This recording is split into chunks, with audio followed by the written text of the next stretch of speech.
Hello, I'm Aninda Kara, Product Director of Global Investor Group, and it is my pleasure to welcome you to the second part of FOW India International Derivatives Conference. Our next panel will be taking a look at regulation and explore the impact of COVID on the Indian derivatives market and examine how technology has assisted with market developments. Moderating our next session, I'm delighted to welcome our moderator, Mohit Batra, who is Executive Director at Edelweiss Investment Advisors in Singapore. Mr. Batra focuses on India-listed markets and access for trading for hedge fund managers in Asia. He's also on the executive committee for the Indian custodian business at Edelweiss, where he assists on company policy, regulation, and regulatory interface. To discuss this next topic, Mohit is joined by a colleague, Atal Batra, who is going to be looking and giving us a short presentation on regulation and market microstructure. We are also joined by an esteemed panel of speakers from Interactive Brokers, Stock Edge, and National Stock Exchange of India. The panel will be delighted to take your questions this morning, so please do feel free to submit them in the Q&A chat function or the question function on the bottom of your screen. Please do feel free to ask any questions that you wish to of our esteemed panel. I would now like to hand over to Mohit to get the session started. Thank you, Mohit. Thanks, Aninda. Thank you for the introduction and a very warm welcome to everyone who's joining us back today. This is the final session, the final panel of the day. I think we're the only one standing between you and lunch. So I assure you that our content is going to be quite on point. I'm joined by some very esteemed speakers and colleagues who are going to shed some light on Indian regulations and the market microstructure in India. India has gone through very interesting times over the last 1 year. There's been a sea change, both in terms of regulations and also trading volumes, liquidity, participation profile. So, if you've not followed India for the last 1 year, you'll see a drastic change in numbers. I don't know if our listeners here know, but India has today become the most liquid options market in the world. We're trading about $500 billion of index options notional daily. And that, the second largest is probably not even half this volume. So, over the next 60 minutes, we try and uncover what's behind this volume explosion, what's the regulatory framework that's been brought in to support this sort of volume explosion, and the backdrop of pandemic. How has technology been, being utilized as a lever in the backdrop of pandemic to make sure that, there is no downtimes in the market, the volume grows, robustness grows, as well as quality of participation grows. Before I introduce the panelists, I'm very happy to be joined by my colleague Atul Batra, who's going to take us over a 10-minute presentation on the India macro structure and also regulatory updates. Atul has been a dear colleague with me at Edelweiss, and he's been heading quite a few functions at Edelweiss. He used to head up the derivatives trading desk at Edelweiss for 8 years before joining custody and clearing business at Edelweiss. Without standing between you and Atul, I hand over the mic now to Atul to take us through what's been interesting in the Indian markets over the last 1 year. Thank you.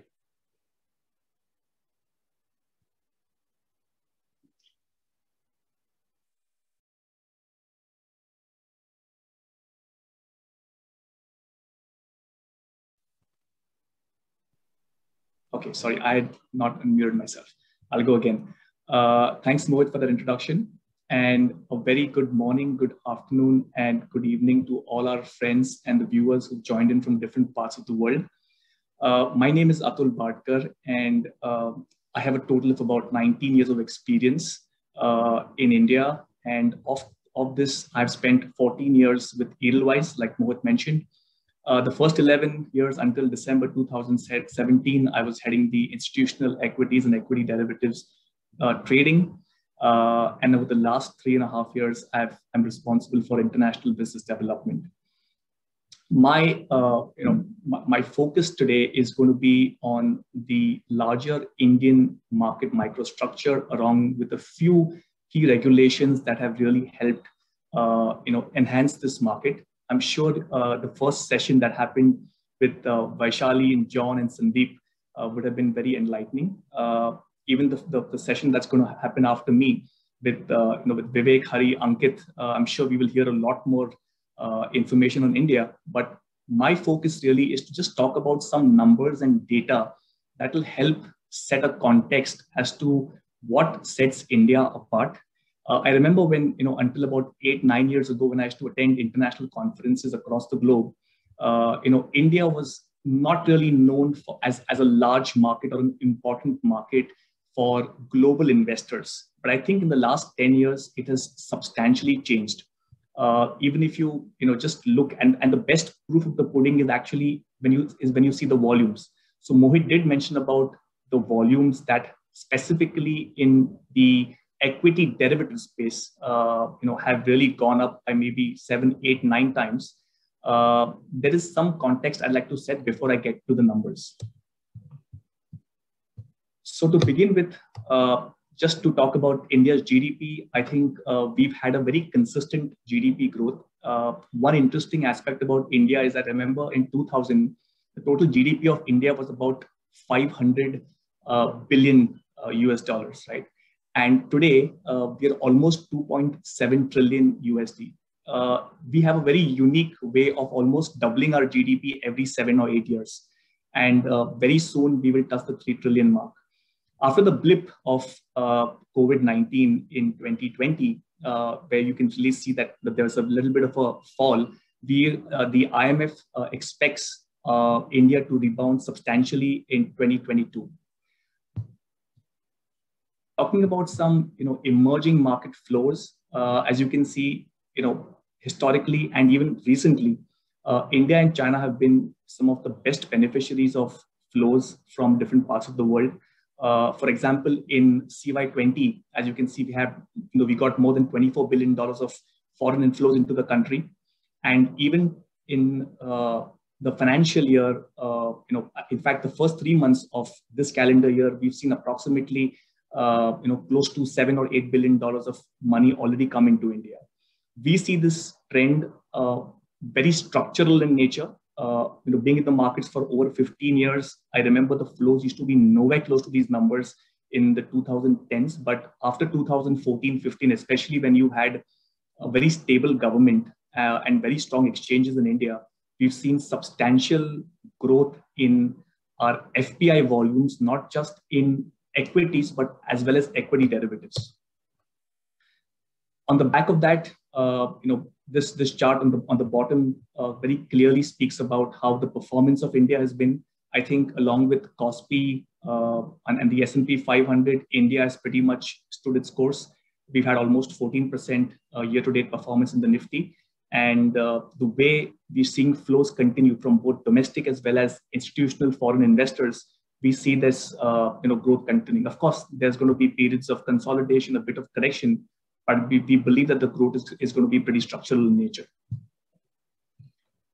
This is an important slide, ladies and gentlemen, that I'll just spend some time on, which just talks about the 4 main derivatives instruments that are traded in India, which is essentially the index options, stock options, index futures, and stock futures. So these are the volumes in terms of contracts that are traded on a daily basis in India.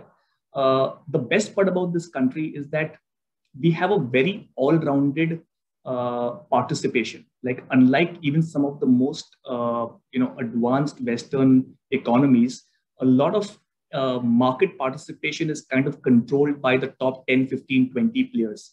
In India, we have a great mix of retail, HNI, domestic institutional investors, foreign participation, and domestic prop. And this is what really sets this market different, because rather than trading against each other, a lot of foreign participants that I speak to, they love retail participation. They love participation by domestic institutional investors as well as domestic proprietary firms. So if you look at the first chart, it just clearly states that the retail and the domestic prop actually have a significant percentage share in terms of the overall index options market, in terms of volumes, followed by the foreign portfolio investors. So I would say in percentage terms, foreign portfolio investors would be approximately 8 or 9%.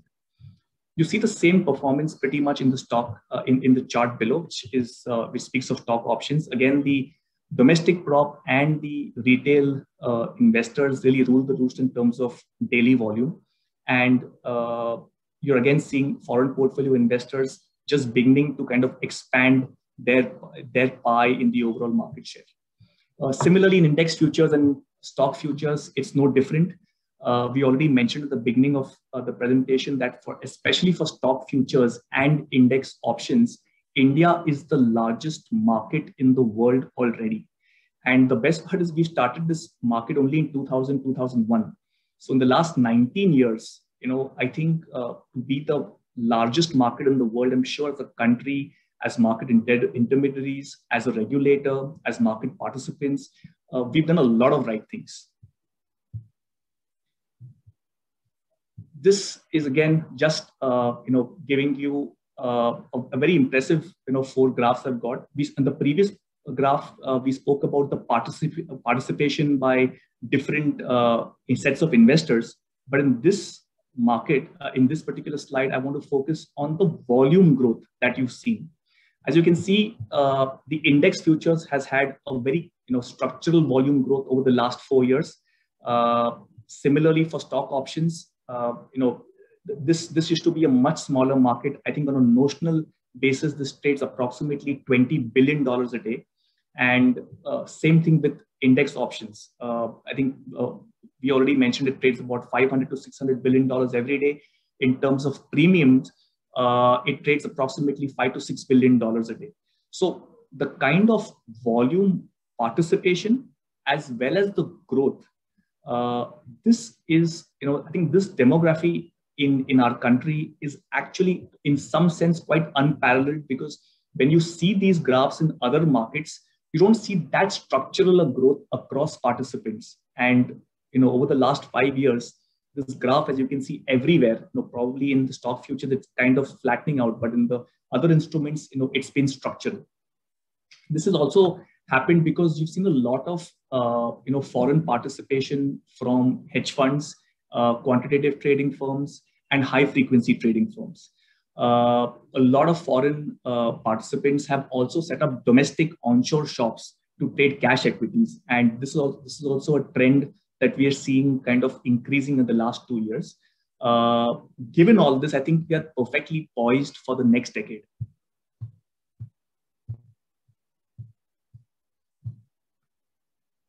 Here again, I've got just a few quick graphs that talk about the total number of foreign portfolio investors in the country.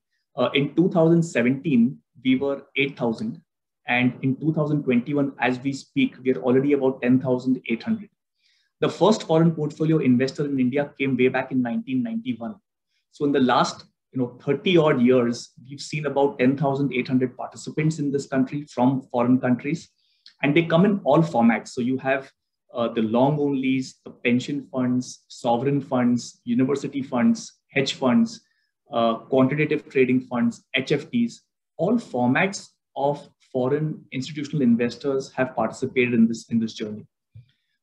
Similarly, if you look at the total, the assets head country-wise, again, it's the US that pretty much dominates the space, followed by Mauritius, Singapore, Luxembourg, and United Kingdom. But we've seen that the registrations that you see in India, they've been coming from all over the globe. So you have Europe, UK, US, and different parts of Asia. So I think we've pretty much also touched all corners of the globe when it comes to foreigners looking at entering this market. The graph below is again just pretty much a follow-up of what I described earlier. Moving on to some key regulations that you've seen in India. In 2019, you had the interoperability, where basically there was this was again introduced by the regulator because they wanted to sort of reduce the load on one particular clearing corporation. So with interoperability now, investors can choose their clearing corporation, And this also offers flexibility to investors. Moving to the revised margining norms, there was a circular that came in May 2020 where people had some concerns on the margins that are levied for trading derivatives in India.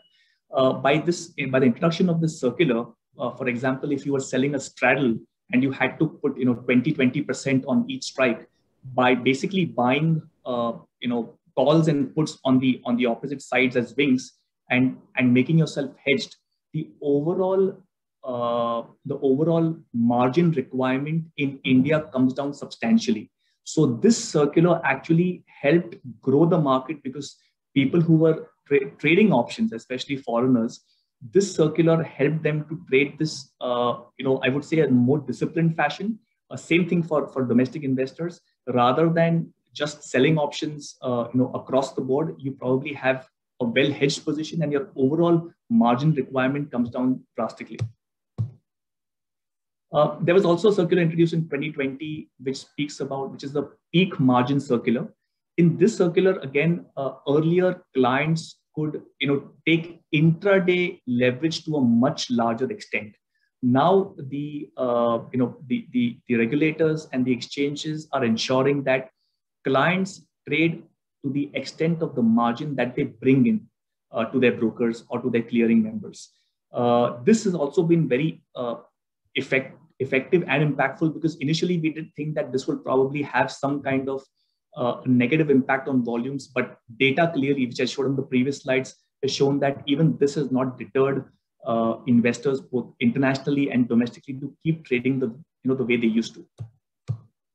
And lastly, the online FPI registration, which is called the CAF, the Common Application Form. Here, about 7-8 years ago, to get an FPI registration in India for a fund would take as much as 4 to 6 months, sometimes even a year, because all the documentation needed to be done with the regulators directly. Then they introduced the concept of having domestic depository, designated depository participants. They're called DDPs, who would do the entire KYC and the UBO checks on behalf of the regulators and issue the FPIs. Post that, the entire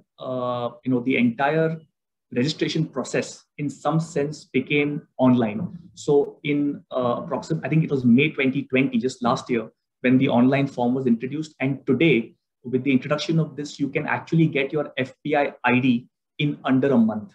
This is a big change. Every month, we are seeing approximately 80 to 100 new FPI registrations in this country.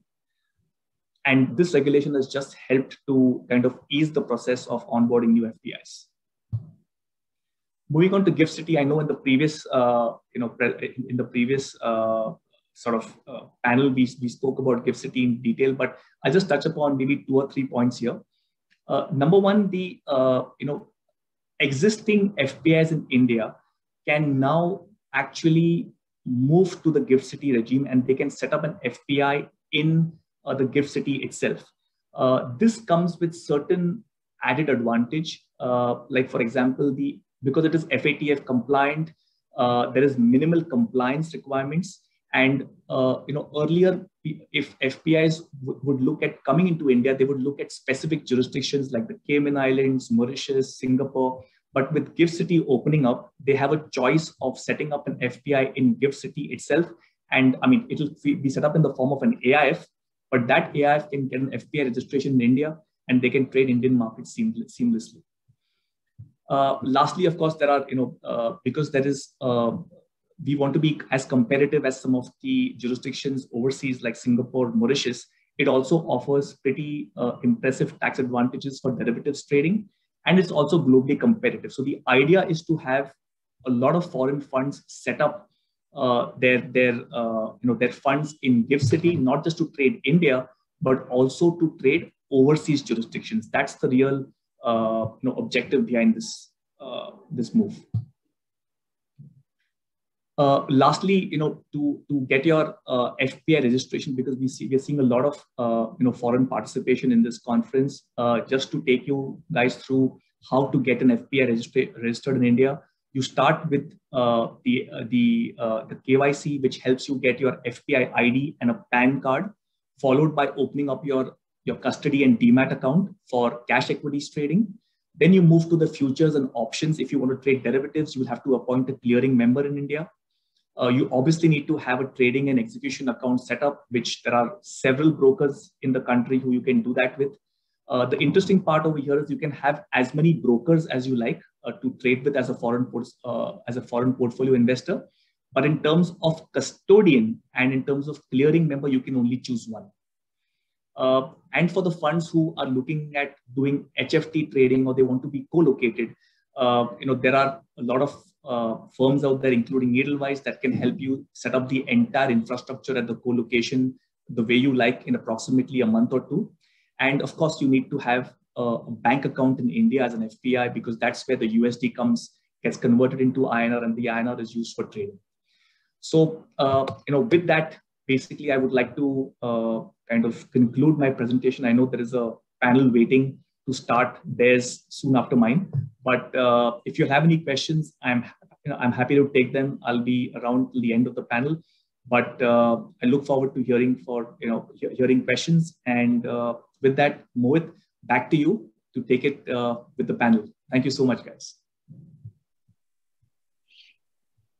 Thank you, Atul. This was very insightful, and it actually gave us a good look onto what's happening at the India macro level. And the volume explosions are significant and interesting to hear from the next panel on what's causing that volume explosion. Before I move to the panel, I must say that I miss the pre-2020 days of conferences, and I've attended the FOW pre-2020 days when we could go in person, attend the conference. At this juncture, we would probably be headed out for a coffee break or a networking lunch, meet with each other physically, and then conclude the day with the all-important sartorial evening networking drinks. I mean, those were the days of conducting conferences and conducting events. And I do hope that all of us, wherever we are safe right now, and we get back to those days of in-person conferences and meeting each other in the flesh rather than just Zoom events.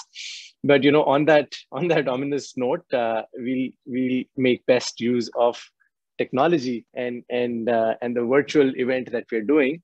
And at that ominous note, as I said, I'm going to get the panel in. I let my panelists introduce themselves, but it's a very interesting set of having the exchange with us today. We've got one of the largest retail stockbrokers with us today, and we've also got Vivek, who runs an information and data analytics firm, which actually fuels some of the analytics behind trading in India today. So without further ado, why don't we quickly meet the panel in person and get a round of introduction, and then I'll, of course, start my quick questions. If the panel is online, can we start with a round of introductions, please? Hari, we can start with you, and then Ankit, and then Vivek. Sure, thank you so much. So, hi everyone, my name is Ankit Shah, and I have a total of 15 years of experience in the financial industry. So I've been working for Interactive Brokers, and I'm heading their India business pretty much for the last 13 years. And I'm responsible for predominantly for business development, both on the retail and the institutional side. Okay, how is it now? Sure. So, and just to give a quick background about the firm that I work for, we basically are members on multiple markets worldwide, and we provide a brokerage solution. Prior to my stint with Interactive Brokers, I was working for Edelweiss for around about a year, and then I joined Interactive Brokers. Thanks. Thanks. Vivek, would you want to go next? Yeah, thank you, Mohit. Hello, everyone. This is Vivek. I've been in market for over 15 years. I started my journey as a prop trader, went on to create one of the largest prop trading desks in India with more than 150 traders. And for the last 7 years, I've been trying to democratize financial market by co-founding a product called Stockage, which is trying to take the data and analytics to retail investors in India. Excellent. Thanks, Vivek. Okay, while we wait for Hari to join, I'll start off the panel. And before we go to the exchange, let's move straight to Ankit at Interactive Brokers. So Ankit, it was most interesting. Atul showed us charts which showed us how much more important retail has become in India. And I do myself recall in 2015, when I moved to Singapore, retail would not be more than 30-40% of the cash equities daily volume and a negligible part of the futures and options volume.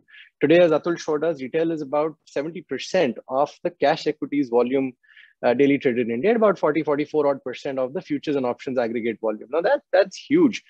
While we are seeing this happen in other parts of the world also, liquidity has fueled, lockdowns have fueled a lot of, retail participation in the markets. But you're on the other side and you're seeing this real time. Is this adage true that with lockdowns, people unable to go out, there's nothing to do, there is no travel spend? Is all of this spend getting repurposed into the market? Are more people getting new accounts open with you and really participating in the markets? Or is this just a short-term phenomena that you see as a blip that will go away? Right. So, Mohit, what I would say is that with reference to this particular point on effectively what's the impact on the retail growth for brokers globally and for the industry or the financial industry overall. I'll talk a little bit about statistics on more on the global front, and then I'll also talk a little bit about one of the key challenges when your business grows to that extent. That's basically dealing with this kind of scalability. On a global basis, if you look at the average account growth rate, let's say for example for Interactive Brokers, it's always been around about 25% CAGR. Although, if you look at it from the time of the pandemic, when it started, which is around about the end of the first quarter of 2020, the account growth rate jumped to around about 70% within that time frame. And our client equity has grown by over 100% again within that time frame. So that definitely shows that the pandemic did play a very important role for the overall account growth rate to jump in the way that it did. Around about 38% of our total accounts as of today come from Asia, and that is actually leading the way today. So one more thing that I would definitely want to point out is that we definitely have seen that the overall business has jumped during this pandemic, and so has the client equity, like I just pointed out. This is largely because, yes, people are working from home, or a lot of people don't have a job, and they are potentially looking for ways to make money. And those people who have lost their jobs and have looked for alternative sources of income, that's basically brought them to trading or investing in the markets. Some people whose businesses or jobs have actually survived, maybe their friends and family have started to invest, and therefore they have as well. So it is actually a matter of word of mouth combined with the necessity to generate income, and actually the market's favoring this, this potential to make money so far. I think that once this pandemic basically is over, these investors and traders that have jumped onto or started to trade or invest, they would continue to invest in the markets to generate an additional source of potential income as they've experienced this. And they're less likely to kind of move away and would want to continue to tap into this additional source of potential income. Will the growth spike continue to be as high as it was? No, I don't think so. Eventually things will settle down, and the base will be higher, but the spike will not be as big as what we have probably seen at the beginning of the pandemic. From the retail side globally, right? So for brokers and the industry in general, the account opening growth in the beginning of the pandemic was just absolutely crazy, and then it kind of slowly started to settle down and taper down. And now it's come to a point where I think that there could be more consistency going forward. In India as well, I don't know if you've noticed, but we've seen a lot of discount brokers tapping into new investors, educating them on the markets. And we've also seen similar upticks in Indians investing abroad over the past 1.5 odd years or so. And talking about the other key point which I just wanted to kind of bring in over here was dealing with scalability. So any broker that basically is growing at that kind of a pace, one of the key challenges, while it's a good problem to have, that is basically having a lot of business coming through, you need to be able to deal with that business, that scale. So brokers that have been able to take technology to their advantage, they actually have been able to survive and thrive in this kind of a market. And this is really important because it allows you to reduce your cost. It allows you to kind of improve efficiency, and you can actually automate as many processes as possible. So if you look at, for example, just our infrastructure, right from the time from account opening through the entire transaction life cycle, our processes are automated. This also includes things like real-time risk management. Also, we've been able to automate some compliance requirements.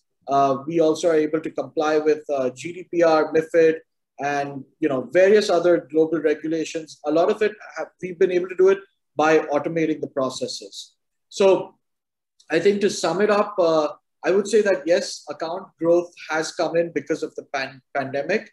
And I think that on an overall basis, that spike that we saw probably won't continue forever. It's obviously going to subside, and those people who have gotten into the markets would most likely continue to invest or trade because they'd want to continue to generate that additional source of income. Understood. And Ankit, on that point, while I have you, you mentioned something very interesting, in terms of increased retail participation coming in, especially during the pandemic, and 70% growth in your account numbers early Jan. I was also thinking to myself, and I was reminded of my earlier trips to, countries like Korea and Taiwan. And I've seen retail has always been a very prevalent force in those markets. And I still remember a scene where I took a taxi and the taxi driver had 6 cell phones with different markets trading on it. And, at every traffic signal, he would try and put in a trade. And I still never get that sight out of my mind. Now, I know India is nowhere close to where some of those countries are. I mean, India's demat penetration as a percentage of population, we're still at about 10 to 15%, if not more. And you'd know more accurate numbers, but this was my back of envelope. And what's happened is the penetration of mobiles and cell phones in India has spawned a different revolution. Now, my question here, and in continuation to what you just mentioned, do you see majority of your trades come in from retail through the mobile platform channel, or is it still traditional POS, trading workstation, broker related channel? And I wanted to just get a flavor from you because you're on the other side, so you know the sort of channel adaptation going on in India. Sure. So web-based platforms and mobile-based platforms definitely on the retail space are much more favored. On not just in India, I would say probably on a global basis as well. Mobile first is now the new thing, right? So everyone wants to launch their app probably first on a mobile and then eventually maybe on the web. That being said, I would say that customers, use the mobile platform a lot to monitor their positions. They use it a lot to manage risk in case they need to liquidate positions. But in terms of building out their positions, some customers still prefer to go back to a more advanced trading platform by going into the downloadable version on a computer or maybe a web-based version. But the good thing that's happened over the past few years is a lot of brokers have actually scaled up their mobile platforms as well. So today you can run automated transactions on your mobile. You can also run certain types of algorithms on your mobile. It's not just your simple buy-sell trades that you do on your mobile any longer. So the shift is happening towards becoming more mobile friendly. And I think it's, again, just a matter of time as more and more retail participation just keeps going up. The mobile platform uptake will just keep on increasing. I don't see it ever going down. Excellent. Thanks, Ankit. I mean, I also wish the same, that mobile penetration goes up and, that brings more trades through the channel. The only thing I don't hope for is in our traffic like Bombay, Delhi and Bangalore, the taxi drivers start trading while driving, what I've seen in some other countries. That's something I definitely don't wish for. But on that note, I think Hari is back with us. Hari, we missed your introduction. with your introduction, Hari, I'm also going to throw in a question. So, while you introduce yourself, why don't you also talk to us about what's under the hood? See, we're very curious. We've seen the volumes that Atul showed us. We've seen the options volume growth. But what's under the hood? Are these new products that the exchange has come out with? I know the weeklies are very popular. If you could spend some time on the weeklies as well. And, the Fin Nifty or the Bank Nifty, that's something that's become very popular. But give us a picture from under the hood that while we know macro numbers from Atul on what's the volume, how do you dissect these and who's trading what? And we'd love to hear your introduction as well, Hari.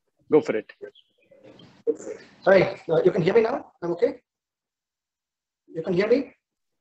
Yes, we can hear you. We can see you as well. Okay, thank you. Thank you so much, and apologies for this. Thank you for having me on this conference. Right, I'm with NSE since inception, say about 25 years. Been in various verticals. So now I head the business development, equities, derivatives, and currency. Just short intro. Yes, I was also listening to Atul's presentation, and it gives an overall view on the Indian markets. Just to put things in perspective. When you talk about Indian markets, all the numbers makes really a lot of sense. To give a more granular picture, NSE's market share in equities, we are about 92-93%, and derivatives, we are 100%. So when you talk about Indian markets, we know whom you are referring to, just to put the context right. Having said that, NSE has been awarded as the largest derivatives exchange in the world, by FIA for the second consecutive year this year. So that all the numbers, what we have been talking about, supports whatever we are saying, and we are the fourth largest exchange in equities. And while we talk about derivatives, yes, derivatives is very important, but in the cash market itself, our average daily volume is about 8 billion US, which is very significant, right? So why I'm talking about cash is because this cash derivatives is a product of cash, right? So that's why to put that in perspective. And more importantly, as many of you mentioned, India is a very diverse market. You have various types of participants who participate in the market. Right? So one of the key things, like last March, I think Nifty was about, say, 7,500, and today we are at about 15,700. So the Nifty, I mean, this is a phenomenon in the global markets as well. But in India also, the market, Nifty is almost doubled, if not more, in the last 12 to 14 months. So that is one significant factor for the question what you asked, because whenever the market is in one direction, you have a lot of people coming into the market. But very important and a significant number, what I think.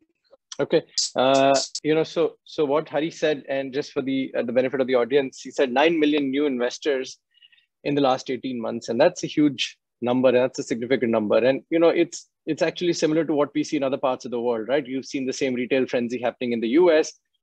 Fortunately or unfortunately, we don't have a Reddit forum equivalent in India, and meme stocks like GameStop do not yet exist in India. And I don't know if that's the next step we're headed to. But on that juncture, let me bring in Vivek. And Vivek, I'm very intrigued by what you said, democratizing the Indian retail participation in the markets. If you could expand on that, it'd be really helpful. I'm very curious to know how is StockEdge, adding some bit of analytics to this whole retail frenzy going on in India. Yeah, so thank you, Mohit, for this kind words. What has happened is what was actually quite inevitable.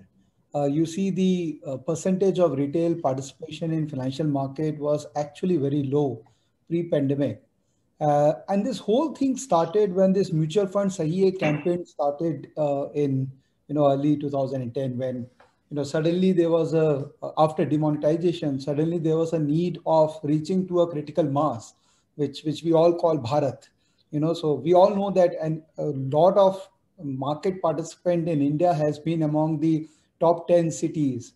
And 80%, 85% of the volume will be coming from people from those top 10 cities where NSE is very strong. But last 4 years, since mutual fund campaign started, we started reaching to Bharat. And this whole activity started after demonetization happened in our country in 2016. So what has happened was inevitable. I think pandemic is a catalyst which has fast forward the process. And what we are seeing right now is just a trailer, because the percentage is still abysmally low. We are talking about only in crore terms. So you're talking about only 7 crore demat holders, which is still a very low number considering the population we are talking about. And Mohit, you said that you visited Korea and other places where largely it's the retail which has been driving those markets. And we all know how big Korean market is. So India will definitely reach to that stage. And speculation is such a natural thing for all Indians to participate in. It's just that we have never taken stock market seriously, and this population has suddenly risen to the opportunity. So we have just begun the whole journey of wealth creation from stock market. And for the last 7 years, since 2013, I intentionally co-founded a company called Stockage and Elon Markets, which is trying to democratize education and data analytics. The retail investor never had access to all those data points, which we all professionals have been used to, thanks to Michael Bloomberg. But retail investor can't afford to subscribe to Michael Bloomberg. So we thought that why can't we create a product which should be as valuable as possible with ready-made analytics. Retail investor, they don't understand moving averages, crossovers. But if you tell them that this is an output which has this much potential or probability of success, they will latch on to that opportunity. So a massive transition from a traditional intermediary who was supposed to do everything. And Edelweiss has been a leader in that, where research was provided by broker, transaction platform was provided by broker, advisory was provided by the same broker. Now everything is getting broken. So people are saying that, okay, transaction will be provided by some other intermediary which will do the best work on the technology side and value adding there. For example, we have discount brokers who have done very good. Why? Because they linked other aspects and de-linked the transaction totally. Then research is going to independent intermediaries. Training is going to independent intermediaries. So this whole classification is helping creation of specialized firms. And that's where Stockage, Elon Markets, we all are growing so fast, because the real Bharat need us for a prudent participation in this stock market journey. Understood. And I appreciate that, it's not the top tier cities only participating now. And, with facilities such as yours, there are tier B towns also who can come in and look at analytics, data, and, hopefully not pay the earth and the moon for it. So this is super interesting. And, on the same page, a question for you, since we have some institutional participants also join us today. Is Stockage also available to institutions, maybe domestic, maybe foreign, if they were wanting to use it as a platform? So Stockage is an application which is basically a comprehensive database of Indian market, right from exchange data to corporate data to plus more databases. So a lot of institutional individuals are using it for their data analytics. So it's not just retail, but of people like Mohit, people like Ankit, who would not like to subscribe Bloomberg for their own usage, but they're finding Stockage to be very effective for their data access related to market and corporates. Okay. And primary user base should be domestic onshore in India for now? Yes, most of the user base is domestic onshore. In fact, 70% of our users are first-time investors. And out of that, most of the users are coming from, city B, city C. So already people who are there in Bombay, in Ahmedabad, or in Chennai, these guys know market, and they already are there part of few platforms which have been there for long. But now the new investors who are coming, they are finding our platform to be easier, comprehensible, a lot of learning is integrated. So largely India, that's why I said largely Bharat is becoming part of our platform. Understood. Now that is heartening to know. On that point, just checking back, is Hari in? Hari, are you in? Can we continue on, the last bit you said about 9 million new users, new participants? Oh, you're in. Okay, I can see you. Yep, I'm in. So you left us at 9 mil. Yes, you are audible. You're looking very dapper, I must say. Now I can see the full picture. So 9 million new retail participants coming in the 18 months. Let's go from there. Yeah. So this is the third instrument I'm logging in. So sorry for this. Yes. So just to take off where I left, 9 million new investors who have come in the last 12 to 14 months is a significant portion in the market. I was just listening to Vivek. So there are a lot of new investors who are coming into the markets as well. So this balance, retail participants, proprietary traders, domestic institutions, international investors, all put together is the secret sauce of why you have such a liquid market right now. And one of the key things which in the derivatives market, which will really impress everybody who's listening here, is that the average messages in derivatives, say in March 2020, we were doing about 1.75 billion order messages. That is on an average message a day, 1.75 billion order messages you're doing. And today we are doing 4.5 billion order messages a day in the derivatives market. So that shows the liquidity. That shows the why our options markets are liquid. Why are we the top derivative exchange in the world? Is because of this kind of the order flow what you're seeing. Yes, you rightly said, we have Nifty futures, Nifty options, Bank Nifty futures and Bank Nifty options. We have a weekly option contract, which is significantly been very, very popular among people. So Bank Nifty weekly is very popular. So we have people who have multiple strategies between futures and options. So that is one very important element of our whole product mix. Taking this idea forward, we introduced an index called FinNifty. The correlation between FinNifty and Bank Nifty is almost 99%. So it is offshoot of a Bank Nifty kind of a thing, but little broad-based. So FinNifty is just introduced about 4 or 5 months back. It's slowly, market participants are experiencing it. So you'll see more action on FinNifty. The unique thing about FinNifty is that for the first time, we introduced futures, options, weekly, monthly, everything. Normally we introduce in a phased manner. Here we've introduced all together so that participants can have multiple strategies around it. So, this is this product mix. We have been seeing that it's been very effective for quite some time. So that is one of the key things what we wanted to take it from here. And when I say the markets have gone up, say from 7,500 to 1,500 or 15,700, it's not only the large cap. It's the large cap, it's the mid cap, the semi-mid cap. All stocks across have gone up, which is ensured that the participation has been very broad-based. As an exchange, what we have done to improve liquidity, which our participants would like to know, is that we have reduced transaction charges on stocks which are above 100. So top 1 to 100 have a different structure. Stocks above 100 has a different structure in the cash market. So that is again helping liquidity in the markets. So I don't know where I left and I don't know what others have covered. So I'll stop it here and I'll take questions based on what you have for me from here. No, sure. Thanks, Hari. And this was very interesting on how it's been broad-based. And the other participants also mentioned the same, that one, it's been an inclusion of the markets, or so to speak. It's not only tier A cities, your typical centers that are participating, but even the tier B cities that have been participating in this huge rally that we see and the liquidity that we see in. And on that point, Hari, while we know about the retail influx and we spoke about, Ankit and I spoke about how mobile has become an important channel for orders to come directly into the exchange from retail, and mobile is everywhere now, even tier B cities, which is where India has leapfrogged. I also wanted to hear from you on on offshore participation, and especially on the futures and option market. I'm aware that recently there was a Part 30 exemption that NSE got from the US CFTC.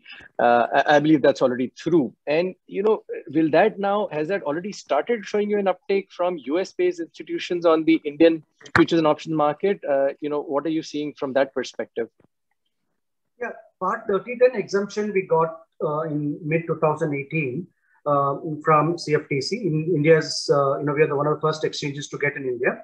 So what happens is that for participating in Nifty futures, people in the US can directly participate. We have also taken a relief from US Security Exchange Commission, that is SEC, for trading in options contract. While futures is from CFTC, options is from SEC for Nifty and Nifty Bank. Options are also we have taken. So yes, we are seeing some traction. I was listening to the earlier conversation as well. So people don't have to go through the Mauritius route or a Singapore route to come to India now. So any FCM who are registered in US can approach the clients directly and take the order flow from the US for Nifty futures. So we are seeing a little bit of traction. Yes, and it's early days now. Because in the previous panel also we have discussed about GIFT City, so I'm not going there because at some point of time we will talk about that. But more importantly, people are able to trade directly to India. So that is getting reflected in the volumes, but people like you, the brokers in between are the guys who will actually see the clients who are saying, hey, now I can go to India directly. I don't have to go through this route. So we are seeing some traction there, and we expect more. One of the very important thing is, like when we meet HFTs or when we meet hedge funds or when we meet long only clients, we normally meet them in conferences like this, physically meet, and then they start to know about India. But right now what's happening is people on the general email ID on the website, we are getting queries from international participants saying that, hey, we have heard about you, please set up a call and let's know more about it. That's really encouraging, because the only way for us to connect normally is through conferences, but India being the market what it is today, and we are seeing huge crowd. One of my friends in Singapore, I was telling him I've not seen you for quite some time. He's saying next time when you come to Singapore, I have a queue of Indian participants, traders who want to trade India. So that's a response we are getting from the international community, which is very encouraging. And I sort of synchronize on your statement, Hari. I'm seeing the same thing here. We at Edelweiss, we also do India inbound facilitation, as you said, and we're seeing email inquiries on our inbound general email ID from retail participants all over the world. So I had 2 coming in last week, one from South Africa, one from Taiwan, I think, and the same query on can individuals come in and participate in India. So the market liquidity is catching up. There is interest, and I see more from non-institutions as well coming in. With $3 trillion, that's our market cap. We're now the 8th largest economy, and volumes such as yours on options and futures, it's only a question of time when the market comes of age.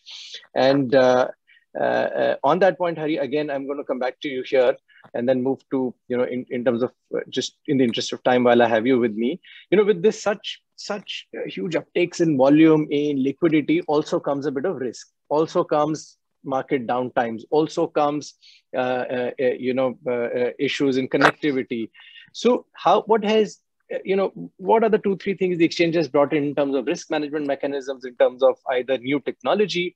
Because, while pandemic gave you the liquidity and the volumes, I'm sure there is also a risk that comes on. It's a two-edged sword. So 2-3 things that you would want to cover on that? Yeah, absolutely. So what's happened in the last, say, 18 months is that, because of the current situation, the regulators have been very kind enough to allow work from home for people. So a lot of regulatory relaxations we've got. So that's one important thing. Second is, there are a lot of restrictions in terms of, how to trade and all that was also there. So there are limits on position limits. There were limits on position limits, which were given in March 2020, I think, by the regulator. So there are some limits which has been put. And also what we have seen in terms of the margining requirements, since the volumes are increasing, retails are coming in, SEBI has put in some more controls in the market in terms of margin requirement, upfront collection of margins, peak margins, over a gradual period of time. First, they made it 20%, 25, then they made it 50. Now it's 75, and it's likely to go to 100% peak margin, upfront collection of margin from September 1st. So this is again a safeguard in terms of the market, in terms of new people coming in, so that the brokers are also quite covered in terms of the clients who are coming into the market. And what we have also seen from a standpoint of continuous trading. So we do trading from our disaster site. Very often we have a disaster site. So I think about a month back, we had a surprise drill on a live trading day. That it's not a Saturday, it's one of the weekdays. Morning at 5 o'clock, we said that, hey, today we are going to trade from DR. Wow. So 5 o'clock, we issued a circular. 5 o'clock, 5 a.m. India time, we issued a circular to the market. Hey guys, today we are trading from DR. And it was so smooth that, at 9 o'clock when the market opened, we all exchanges, all institutions, all exchanges and depositories on that day traded from the DR. So India is one of the very unique markets wherein once in 6 months, 2 days in every 6 months, the exchanges will trade live trading from DR. We do mock trading very often, but we do live trading also from DR to say that our DR is as efficient as our normal, the primary site. So now, I think we have also issued some circulars on how trading can move to a DR within 45 minutes of a disruption. So a lot of checks and balances have been put in place, especially to take care of the volumes. At the same time, every I think second Saturday of the month, we do a mock trading, which is not mandatory for everybody to participate. But we do it because we keep updating our systems, we keep updating our hardwares, which the market may not be, it's transparent to the market, but at the same time, while we tell what are the features coming in the mock, but more importantly, the hardware also gets updated.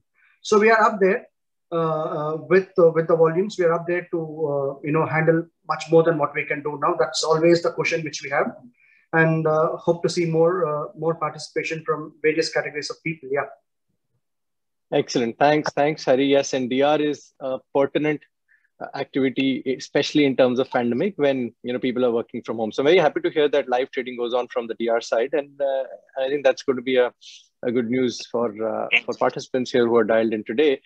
With that, let me also switch gears to Ankit.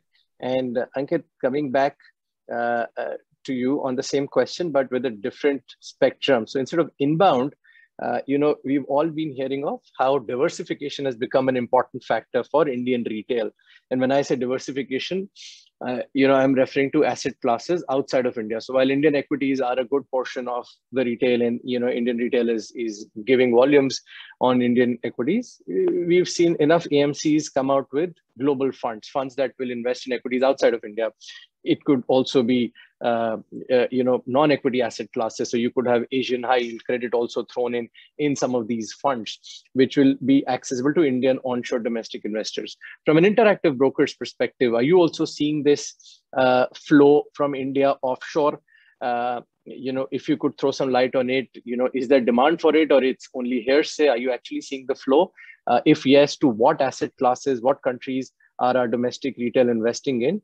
And if you could also throw a bit of angle on the regulations. I know RBI permits a certain amount every year per Indian family, but what are you seeing around that angle? Ankit. Sure.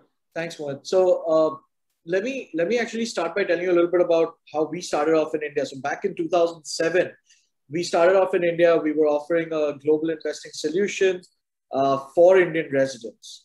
Now, earlier when we started, it was largely high net worths, ultra high net worth individuals that predominantly showed interest in investing abroad. And this is because, the general public or general retail or mid net worth customers did not even know that they could invest abroad for investing in equities, ETFs, etc. To answer your question, yes, we have absolutely seen an uptick in the interest for global investing for Indian residents over the past, I would say, approximately 2 years or so, and even more over the last 6 to 9 months, specifically from the mid net worth and retail segment, in addition to the high net worth segment. And I don't think that the reason for this uptick for global investing is really because of just the pandemic.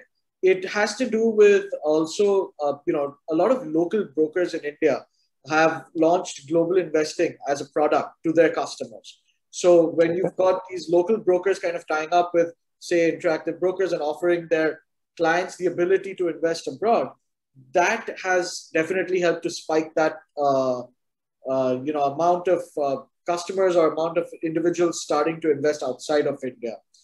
In addition to this, I would probably also say that education plays a key role. So customers need to know that this is possible, how to do it, what are the rules, regulations that apply to them, etc. And also diversification. Like everyone wants to own a piece of a company of whose product, for example, they use every day. So, and yes, in addition to this, the pandemic is one of the other factors. One more thing is that, remitting money abroad. This was traditionally quite a big challenge because you'd have to go to your bank, fill up a physical A2 form, and, then the bank would submit it to their central branch, who would then debit your money and convert it and send it abroad. But over the last 1 odd year, we have seen, earlier there was just around about one bank that was offering a digital solution to invest, or rather to remit money abroad. Now there are more than 5 of the top tier private banks offering the ability to remit money abroad digitally. So you don't have to go to your branch or submit a physical A2 form. That makes a difference as well. And I think that as this kind of product picks up, more and more banks will launch a digital remittance platform. And that would naturally make it more easier for individuals to invest abroad. Also, globally, if you look at our business from our partners like Introducing Brokers, around about 25% of our total accounts are from these Introducing Broker partners. And we have made a lot of interesting progress in India with various types that we have done. And we also are seeing a lot of interest coming from a lot of fintech startups as well as well-established fintech players that want to provide either managed account solutions or kind of access products to global investing. And lastly, to touch upon the regulations, so the RBI basically allows Indian residents to invest abroad up to $250,000 per financial year. And they basically cannot do any derivative transactions, margin trades, or anything that involves any sort of leverage. They can basically just go long on listed equities and ETFs, potentially on certain bonds and mutual funds. That's basically what the regulation is. But it's a liberalized remittance scheme. So any Indian resident can actually invest abroad through that. And which countries or asset classes, Ankit, are you seeing this flow in? Sure. So sorry about that. Right. So I think a majority of the Indian resident population actually invests predominantly in the United States. The reason is not because of investing in equities listed in the US, but also because there are a lot of ETFs that track other markets. So if you want to get exposure to a market outside of the United States, let's say a developing market like Indonesia or something of that sort, there are ETFs that track those markets. And that's why you see a lot of people investing through the US, but it may be going into other markets via these ETFs. Got it. Thanks, Ankit. And I would have also presumed, so US being home to so many listed ETFs, global ETFs, Indian retail would be interested in coming into a basket there. Interestingly there, Hari, you should look at a new ETF, which is just being launched in New York, which is on the Nifty. It's not on the Nifty index that you mentioned, but it's got a basket of Indian financial services conglomerates and tradable in the US, available in the US. But with that, moving to Vivek, and Vivek, Ankit left us on a very interesting note of fintech. While a large part of Indian markets, which is listed, which is public markets, and we've been speaking about it, and we see the volume. There's also one more part, which is the private side of things, and which is where startups come in and raise capital, which is where the VC funds are. I mean, Indian fintech startups, and I'm asking about fintech. Given your 11 years association with StockEdge, Indian fintechs have had the best year in terms of fundraising this year. 6 months to June, there was some $12 billion that Indian fintechs raised domestically and from abroad. So, Paytm is soon coming to the exchanges with probably the largest issuance over the last 10 years. So Vivek, how are you seeing this space evolve in India? Do you think that's an interesting space where some of our viewers should be clued into any interesting opportunities there, ecosystem? Just wanted your 2 pence on the specific growth of fintech ecosystem in India. Yeah.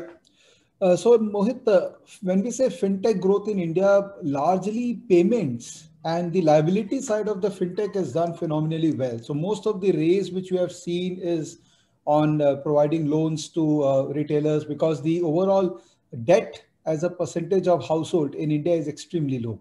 So the growth which we have seen in last 5 years on the liability side is massive. On the investment side, which is InvestTech, I think for the last 1 year or so, now we have seen a lot of interest in people like us who are trying to solve the problem of investments to retail investors. So yes, great opportunity. As I said, the percentage is so low that the thing has to grow.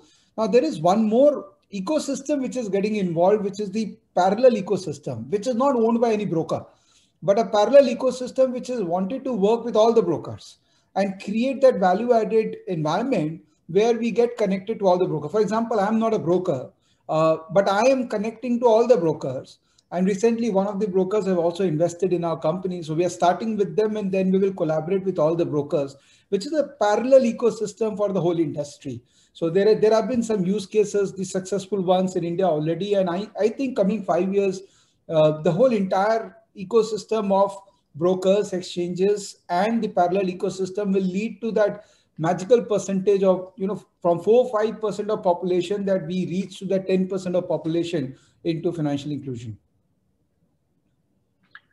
Yes, and that will be an amazing reach if we are able to penetrate 10 to 15%. I think with the numbers that India commands, that's a sizable chunk, and the world is actually looking at those numbers very seriously. And hence, as I said, if it's $12 billion till June, I know this number will only double by the time we finish the financial year or even the calendar year.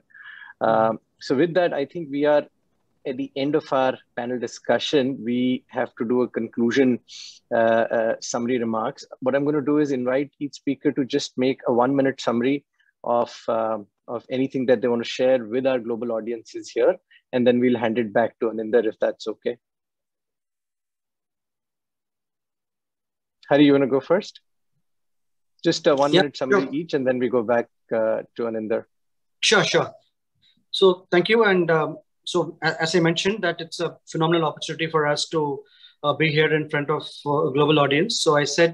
So we are, as I said, since we are doing exceedingly well in derivatives, and Mohit, you also mentioned, there are a lot of international firms are coming to set up shop in India as well, so that they can trade cash and equities. That's a phenomenon which we have seen recently.